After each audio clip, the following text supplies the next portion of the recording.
Kunting kaalaman sa mga kapwa ko na nagmamanok. Sa daming kumakalat na sakit ngayon, mayroon pa rin iba na hindi alam kung paano diskarte. Lalo na yung manok na biglang nanamlay, hindi kumakain, laglag yung pakpak, tapos tumatain ng puti, green. Ito ang nangyari sa kanila noon mga par. Pero naagapan ko.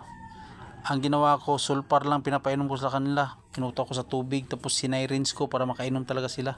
Kasi ayaw uminom tong mga to. Tapos pinapainom ko rin sila ng tuwing gabi ng Primoxil capsule.